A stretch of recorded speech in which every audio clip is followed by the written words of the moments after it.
Hello guys, तर छान दिवसासोबत छान अशा व्लॉगची सुरुवातसुद्धा झालेली आहे. दिवसाची सुरुवात तर झालेलीच आहे, जे की तुम्ही बघत आहात. त्याचबरोबर आपला छानसा ब्लॉग आजचा असणार आहे, त्यामुळे शेवटपर्यंत नक्की पहा. सर्वांचं स्वागत आहे आपल्या चॅनलवरच्या एका नवीन ब्लॉगमध्ये.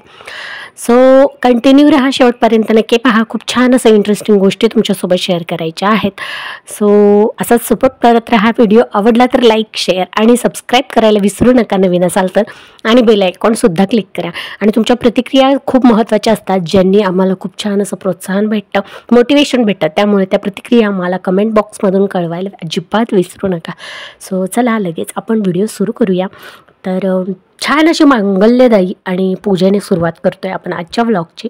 तर मधल्या काळात खूप अशा काही गोष्टी घडल्या, जसं की मी लास्ट जो व्लॉग आपण टाकला होता चॅनलवरती, तर त्या व्लॉगमध्ये मी तुम्हाला सांगितलेलं की मी डे बाय डे कंटिन्युअस राहण्याचा प्रयत्न करते. पण इतक्या काही प्रॉब्लेम वगैरे येत गेले, आणि ज्या काही पर्सनल इश्यू असतील, जे काही असतील फॅमिली गोष्टी, तर कसं असतं ना, ब्लॉगर सगळ्याच गोष्टी शेअर करतात ब्लॉगिंगमध्ये. बट माझं असं आहे की आपलं प्रोफेशन आणि आपलं पर्सनल लाईफ थोडंसं वेगळं सेपरेट ठेवणं गरजेचं आहे. सो ॲज इट इज जे काही आहे ते दाखवणं मस्ट आहे, बट दोन्ही गोष्टींमध्ये थोडासा फरक असणं पण महत्त्वाचं आहे. म्हणजे तुमचं पर्सनल लाईफ आणि प्रोफेशनल लाईफ हे जरा वेगळं असणं महत्त्वाचं आहे. सो ब्लॉगर आहे किंवा आपण ब्लॉगिंग करतोय म्हणून ॲज इट इज जे आहे ते अगदी सगळंच्या सगळं दाखवलं पाहिजे असं काही नाही आहे. कारण नाही त्याचा कोणाला फायदा होतो, नाही आपल्याला. शक्यतो जितकं असेल तितकं पॉझिटिव्ह, मोटिवेशनल आणि ज्यातून काहीतरी लोकांना घेता येईल अशा काहीतरी गोष्टी दाखवण्याचा प्रयत्न असतो. सो हेच एवढंच सांगायचं होतं. तर जे काही प्रॉब्लेम्स आले, जे काही गोष्टी घडल्या मधल्या काळात, तर त्यातून खूप उत्तम प्रकारे बाहेर पडत आहोत स्वामींच्या कृपेने. आणि स्वामींचा कृपाशीर्वाद असाच असावा आपल्यावरती, म्हणजे माझ्यावरती, माझ्या कुटुंबावरती, त्यासोबतच माझ्या सगळ्या व्ह्युअर्स, सगळ्या सबस्क्रायबर्स आणि सगळ्या तुम्ही भरभरून प्रेम देणाऱ्या, मला इथपर्यंत आणणाऱ्या, सपोर्ट करणाऱ्या सर्व लोकांवरती स्वामींचा असाच आशीर्वाद, कृपादृष्टी असावी, हीच मी त्यांच्या चरणी प्रार्थना करते.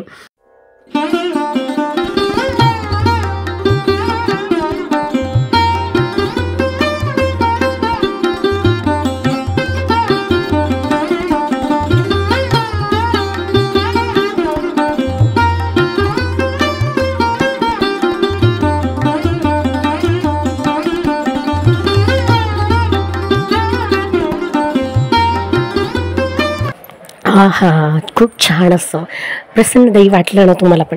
तर बघा, आज आहे शुक्रवार. ॲक्च्युली हा कोणत्या शुक्रवारी शूट केलेला आहे ते सुद्धा माझ्या आता लक्षात राहिलेलं नाही आहे, पण हा व्हिडिओ शूट केलेला आहे तो शुक्रवारच्या दिवशी. आणि काय माहीत नाही माझ्या मनात काय आलं, कारण म्हटलं की चला, अन्नपूर्णा मातेचा वार आहे आणि त्या दिवशी अन्नपूर्णा मातेची जमेल तशी मी सेवा करतच असते. आणि आज असं वाटलं की चला, किचनवरती आपण अन्नपूर्णा मातेची आजच्या दिवस स्थापना करूया आणि छान अशी पूजा करूया. तर हे छोटासा प्रयत्न केला आणि खूप भारी वाटलं, खरं सांगते. त्याच्यानंतर मग मला आणखीन एक गोष्ट करायची होती, तर ती मी करण्यासाठी पुन्हा हॉलमध्ये आली. बाकीचं काम अर्ध स्वयंपाक वगैरे झाला होता. तर माझ्याकडे ना बरीचशी अलीकडे पूजेसाठी जमा होणारी फुलं म्हणजे असतात, तर ना इथे टाकायला पण जागा नाही, निर्माल्य वगैरे. आणि मी एक मध्ये व्हिडिओज वगैरे पाहिले होते की फुलापासून आपण छान असं घरच्या घरी धूप तयार करू शकतो आणि ते आपण यूज करू शकतो. आणि छान असं म्हणजे त्याचा जो काही आपलं निर्माल्य असतं त्याचा योग्य उपयोग होतो, कुठे इतरत्र फेकलं जात नाही. तर हे बरेचसं म्हणजे 2 आठवड्याचं जवळजवळ मी साठवलं होतं.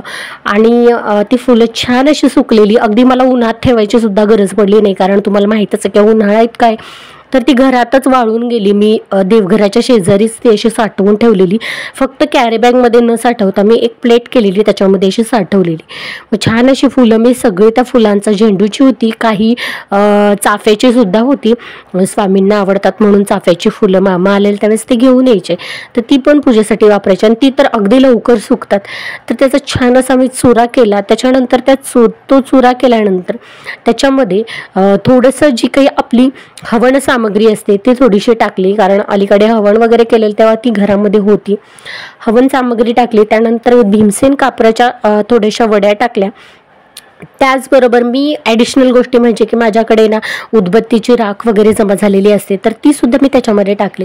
छान मिक्सरला लावून घेतलं, थोडंसं तेल ॲड केलं आणि छान त्याचं असं मळून घेतलं एकजीव करून आणि अशा प्रकारे त्याचे कोन किंवा वाटी अशा प्रकारे शेप दिले. तर बघा फर्स्ट टाईम केले त्यामुळे थोडंसं तुम्हाला मिसमॅच वाटू शकतं, म्हणजे एवढं प्रॉपर शेप नाही आलेले, बट प्रयत्न केला आणि अगदी छान असं रिझल्ट आला. आणि थोडंसं मी ना उन्हाला ठेवले, कारण त्याच्यामध्ये तेल आपण टाकलेलं आहे. तेलाच्या ऐवजी तूप टाकलं जातं, पण माझ्याकडे तूप नव्हतं तर मी तेल टाकलं आणि रिझल्ट तर खूप छानच आहे. कारण तुम्ही बघू शकता छान असं ते पेट घेते आणि धूर पण अगदी मस्त होतं. पण आणि एक गोष्ट म्हणजे की विकतच्या जो धूप असतो त्याच्या धुराचा जो काही आपल्याला त्रास होतो तसा ह्याचा त्रास अजिबात होत नाही. या धुराचा अगदी छान असं सुगंध पण येतो, कारण आपल्या ह्याच्यामध्ये मी जसं की अगरबत्तीची जी काही उदी असते किंवा आपण राख म्हणतो जमा होते ती पण टाकलेली. मग त्या अगरबत्तीचा जो स्मेल असतो ना तो त्या उदीमध्ये मिक्स झालेला असतो, तर तो स्मेल, त्याच्यानंतर भीमसेन कापराचं स्मेल, त्याचबरोबर जे काही आपण फुलं त्याचा चुरा वगैरे ॲड केला तर त्याचा सुद्धा एक छान असा स्मेल असतो बघा.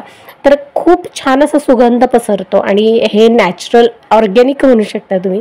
मस्तपैकी घरच्या घरी अशा प्रकारे धूप तयार होतं, तर तुम्ही सुद्धा नक्की ट्राय करा. खूप छान वाटतं स्वतःच्या हाताने काहीतरी तयार केल्यानंतर ते यूज करताना. तसंच काहीसा एक्सपिरियन्स माझासुद्धा होता आणि भारी वाटलं. तर जेव्हाही आता अशा प्रकारे निर्माल्य घरामध्ये जमा होईल तर मी हेच करण्यासाठी प्राधान्य देईल इतरत्र टाकण्यापेक्षा. तर बघा, आणि दर शुक्रवारी देवी आईची आरतीसुद्धा असते माझ्या घरी. मंगळवार शुक्रवार मी आपल्या कुलदेवीची आरती करत असते. इतर सेवा जरी नाही झाल्या तरी आरतीची सेवा जरी तुमच्या घरात झाली तरी खूप छान लाभ होतात त्याचे. करून बघा नक्कीच. गुरुवारची स्वामींची आरती असतेच आणि इतर काही विशेष दिवस असतील त्यानुसार आरती घेतली जाते. सो स्वामींची आरती गुरुवारी घेते मी आणि मंगळवार शुक्रवार देवीची आरती ही कंपल्सरी आठवड्यातलं माझं रुटीन असतं. आधीमध्ये नामस्मरणाची सेवा तर सुरूच असते आणि जसं होईल तसं सेवा सुरूच असतात. पण ह्या सेवा अजिबात चुकवल्या जात नाहीत. आरतीच्या सेवा ह्या माझ्या होतात जेव्हापासून करते तेव्हापासून, आणि खूप भारी वाटतं खरं सांगते. आणि हे सगळं जेव्हा आपण आरती केल्यानंतर भांडं धुपाचं जे काही असतं ना, कापूर त्याच्यामध्ये जे काही आपण हे केलेलं असतं, जाळलेलं असतं, सगळ्या घरातून फिरवल्यानंतर खूप पॉझिटिव्ह वाटतं. निगेटिव्हिटी पूर्ण निघून जाते, माइंड पण फ्रेश होतं आणि ॲक्च्युली हा दैवी एका शक्तीचा अनुभव आपल्याला छान असा घेता येतो. त्यामुळे खूप भारी वाटतं. तर असं काहीसं आजचं रुटीन होतं. तर त्याच्याबरोबर जे काही आपण नवीन स्टार्टअप केलेलं आहे त्याच्यामध्ये काही गोष्टी नवीन ॲडसुद्धा केलेत. जसं की तुम्हाला माहितीच आहे आपलं साड्यांचं जे काही पेज आहे, साड्यांचं कलेक्शन स्वामिनी कारभारीन सारीज, त्याचबरोबर आपण काही ऑर्गॅनिक गोष्टींचं पण ॲडिशन केलेलं आहे. जसं की ज्वेलरीचंही आधी होतंच, त्याचसोबत ऑर्गॅनिक प्रोडक्ट्सचं सुद्धा आपण ह्याच्यामध्ये ॲडिशन केलेलं आहे. तर ते कसं काय आहे ते मी तुम्हाला नेक्स्ट व्लॉगमध्ये नक्की सांगेल. आज एवढंच सांगेल की बघा, कुठलीही गोष्ट स्वतःसाठी म्हणजे स्वतःची म्हणून करायची म्हटलं तर तेवढं डेडिकेशन द्यावं लागतं. तर बघा, आता हे गेलेले सेकंडला रात्रीचे अगदी 11:30-12 वाजायला तरी सुद्धा माझं काम चालू आहे. तर काम काय चालू आहे, ऑर्डर ज्या काही आज दिवसभराच्या बुकिंग झाल्या त्या सगळ्या लिहून घेणं, त्याचे प्रॉपर ॲड्रेस घेणं आणि उद्या ज्या काही डिस्पॅच करायचं आहे त्याचं पॅकिंग करणं, वेंटरकडून ज्या पॅकिंग केल्या जातात, वेंटरकडून ज्या काही पाठवल्या जातात त्याचं सगळं डिटेल्स लिहिणं, कोणत्या दिवशी बुकिंग झालं आहे, किती गोष्टींचं बुकिंग झालं आहे, किती पेमेंट घेतलं आहे, काय सगळं काही गोष्टी इथे मला नोट डाऊन केलेल्या असतात माझ्याकडे. तुम्ही कधीही मला कुठल्याही ऑर्डरचे डिटेल, जे कोणी ऑर्डर करणारे असेल तुम्ही विचाराल त्यावेळेस तुम्हाला सगळ्या डिटेल्स भेटल्या जातील, कारण हे आमच्यासाठी सुद्धा खूप गरजेचं असतं. सो हे सगळं रात्री 12-1 वाजेपर्यंत कधी कधी लोड असेल तर वाजतात सुद्धा एवढे, आणि ते काम करावंच लागतं. सो हेच मला सांगायचं की जर आपल्याला स्वतःचं काहीतरी करायचं आहे ना तर पेशन्स पण खूप पाहिजेत आणि त्याचबरोबर डेडिकेशन खूप महत्त्वाचं आहे. तर तेच बघा, हा सगळा मी पसारा घेऊन बसले, सगळ्या ऑर्डरचे डिटेल वगैरे सगळं माझं आता काढून झालेलं आहे. तर हेच तुमच्यासोबत म्हटलं थोडंसं शेअर करावं, कारण कुठलीही गोष्ट दिसताना खूप वाटतं बरेच जणांना की नाही का आता हे खूप छान आहे, काय फक्त ऑर्डर्स तर घ्यायच्या असतात आणि डिस्पॅच करायच्या असतात, तर बऱ्याच तर ऑर्डर्स वेंटरकडून जातात. पण त्याच्या मागची मेहनत खूप असते. सगळ्या गोष्टींची डिटेल्स ठेवणं महत्त्वाचं असतं आणि प्रॉपरली माझं एवढं असतं की कुठली गोष्ट परफेक्ट झाली पाहिजे. परफेक्शन जो काय आहे तो मला महत्त्वाचा वाटतो. सो त्यामुळे ह्या सगळ्या गोष्टींचा व्याप मी वाढवत असते आणि तो थोडासा त्रासदायक असतो पण खूप महत्त्वाचा आणि फायदेशीर ठरतो. तर अशी सवय खरंच असणं गरजेचं आहे. म्हणजे प्रॉपर प्रत्येक गोष्टीचं मॅनेजमेंट केलं ना की खूप सारे म्हणजे आपले व्याप कमी होतात. त्यावेळेस आपण ह्या गोष्टी करत जातो ना. सो त्यामुळे काय होतं की आपल्याला नंतर अचानक एखादी एमर्जन्सी आली किंवा एखादं अचानक काहीतरी व्याप वाढला ना तर ह्या गोष्टींमध्ये गुरफटण्याची गरज पडत नाही. मागचं सगळं आपलं क्लिअर असतं. सो त्यामुळे त्यावेळी थोडासा वेळ जातो, थोडासा त्रास होतो. सगळ्या गोष्टी सॉर्ट आउट करणं सुद्धा महत्त्वाचं असतं. सो भेटूया लवकरच नेक्स्ट व्लॉगमध्ये नेक्स्ट व्हिडिओसह. तोपर्यंत सर्वांना बाय बाय. श्री स्वामी समर्थ.